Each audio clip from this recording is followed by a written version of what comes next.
शरदशतम् नन्दाम शरदशतम् अदिनाश्याम शरदशतम् अजिताश्याम शरदशतम् Röhm शरदशतम् पश्येम शरदशतम्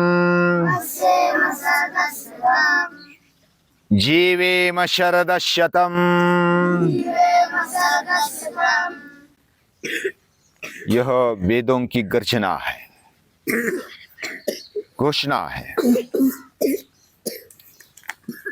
हम संस्कार निकेतन एक वैदिक पाठशाला में रहते हैं और वेदों को जीना चाहते हैं। हमने अभी तक वेद पढ़े नहीं, शायद पूरा देखा भी नहीं, फिर भी वेदों की राह पर चलने की इच्छा हमारे ऋषि मुनियों को देखकर, महापुरुषों को देखकर हमारे मन में जग जाती है। वेद का सार उपनिषदों में है और उपनिषदों का सार गीता में है। सर्वोपनिषदो गावो दुग्धा गोपाल नंदनः पार्थो वत्स सुधीर भोक्ता दुग्धम गीतामृतम महत्। यह दुग्धामृत, गीतामृत हमें मिला है। हम अपनी बुद्धि के अनुसार, क्षमता के अनुसार, यथामति यथाशक्ति हम अभ्यास करते हैं। रोज गीता का अभ्यास करते हैं, मतलब उपनिषदों का और वेदों का भी अभ्यास करते हैं। जाने अनजाने में हम वेदों का अभ्यास कर रहे हैं और केवल अभ्यास हम मौखिक नहीं कर रहे, हम प्रैक्टिकल में करने की कोशिश कर रहे हैं। हम हर रोज सुबह उठते हैं और योग करते हैं, सूर्य नमस्कार करते हैं, खेल खेलते हैं, अभ्यास करते हैं, पारायण भी करते हैं, समय पर भोजन करते हैं, नाचते हैं, गाते हैं और जीवन का सही आनंद लेते हैं। कोई कोई समझते हैं जीवन दुख ही है, कोई कोई समझते हैं जीवन जेल जैसा है। जिनको मेहनत करने का डर होता है, जो कष्ट करने से भागना चाहते हैं, उनको लगता है कि और जीवन में कष्ट तो करना ही है। बिना कार्य किए, बिना कर्म किए एक क्षण भी हम रह नहीं सकते। ये गीता बताती है, वेद बताते हैं। एक क्षण भी हम कार्य किए बिना नहीं रह सकते। नई कश्चित क्षणमपि जातु तिष्ठत्य कर्मकृत। कर्म जाने अनजाने में करना ही होता है। जिसने जन्म लिया, मरते दम तक किए बिना दूसरा चारा भी नहीं है। लेकिन मुझे आना ही नहीं था, क्यों जन्म दिया, ऐसा भी बोल नहीं सकते। अभी जन्म तो मिल ही गया है, अभी क्या करेंगे।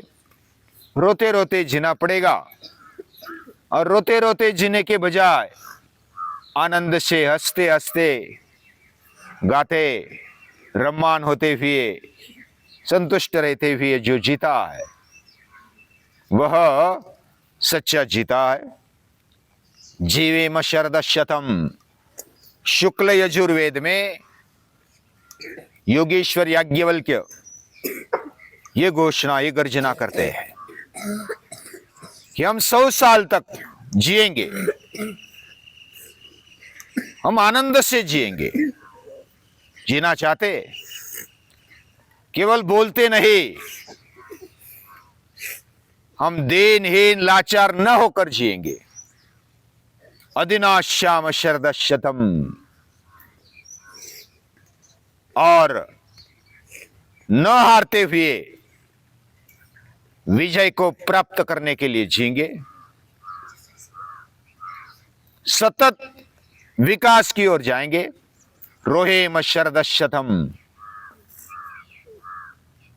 मोदाम शरद शतम, आनंद से मस्ती से जिएंगे।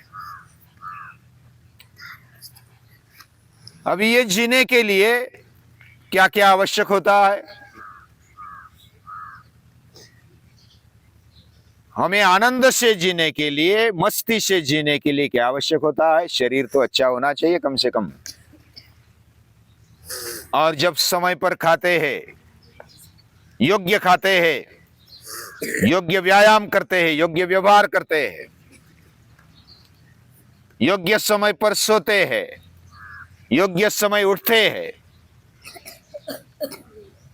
तो हमारा जीवन आनंदी बन जाता है, सुखी बन जाता है। अभी जो आनंदी है उसको ये तो उसका प्रैक्टिकल चल रहा है। ये उसके लिए सुनने की या तो समझने की आवश्यकता नहीं है, ऐसा नहीं है। हम जो भी जीते हैं समझ कर जिए। यही तो मनुष्य की विशेषता है। नहीं तो सुअर भी आनंद से जीता है, गटार में रहता है। सुअर यानी पता है ना, वो पिग, वो भी संतुष्ट रहता है। शायद हमारा जीवन असंतुष्ट है, हमें चाहना है, मुझे 100 साल जीना है, आनंद से जीना है, हारना नहीं है, सतत विकसनशील रहना है। ये बात समझकर अगर हम अपने जीवन में लाना चाहते हैं तो क्या क्या करना होगा? समझदारी कहां आवश्यक है? भव्य, समझदारी कहां आवश्यक है?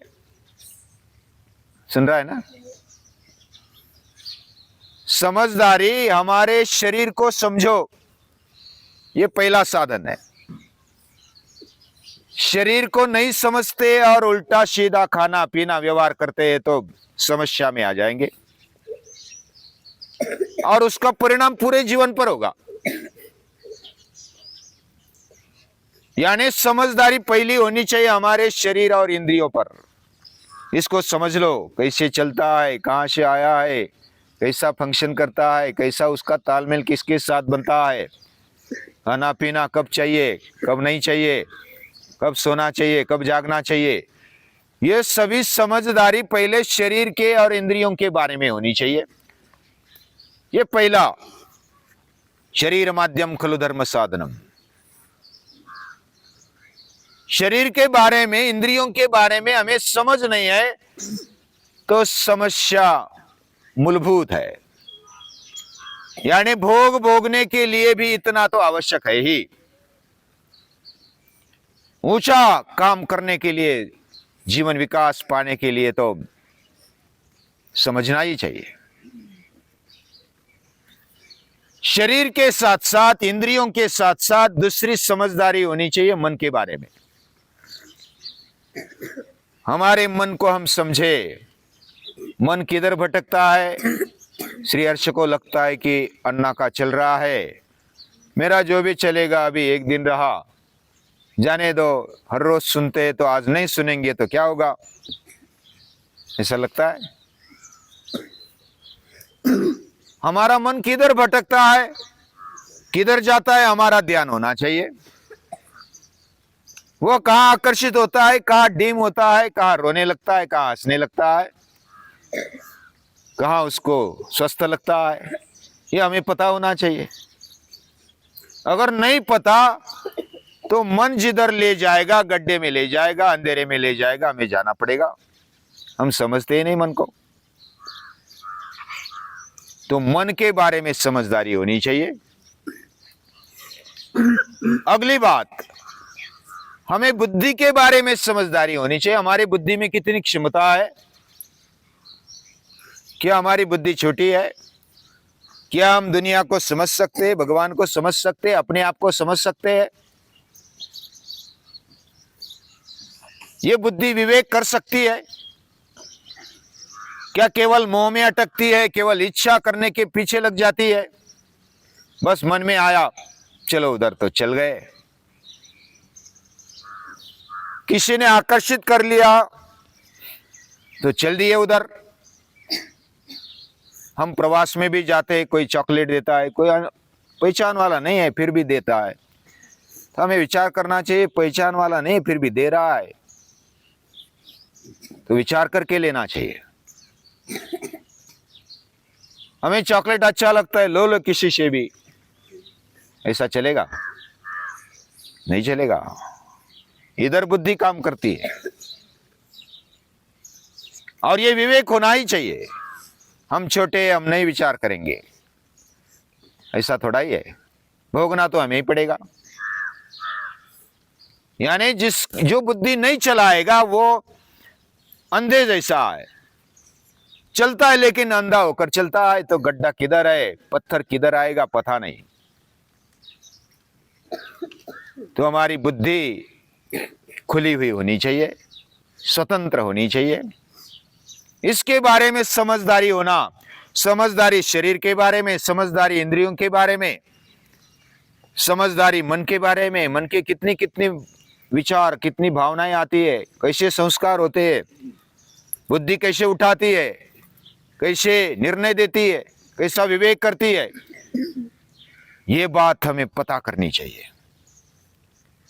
और तब आत्मशक्ति जागृत हो जाती है। यानी हम सही विकास की ओर जाना चाहते हैं तो इन बातों के बारे में समझदारी होनी चाहिए, तो हम आनंद से जी सकते हैं। और इसके लिए तो पाठशाला है, वेद भी इसके लिए है, गीता भी इसके लिए है, उपनिषद भी इसके लिए है। गीता कहती है तुष्यन्ति च रमन्ति च। जो ऐसा समझदारी से जीता है वो आनंद से जीता है, वह संतुष्ट रहता है, खुश रहता है, वह कभी रोता हुआ दिखाई नहीं देगा। रोता भी होगा तो उसके भावना व्यक्त करने के कुछ आनंद के अश्रु होते हैं कभी कभी, लेकिन वो आनंदी है, जीवन को समझता है, पूर्ण जीवन को समझता है, सृष्टि को समझता है, भगवान को भी समझता है, प्रभु को समझता है। ऐसे समझने वाला जीवे में शरदशतम, वो ऐसा बोल सकता है।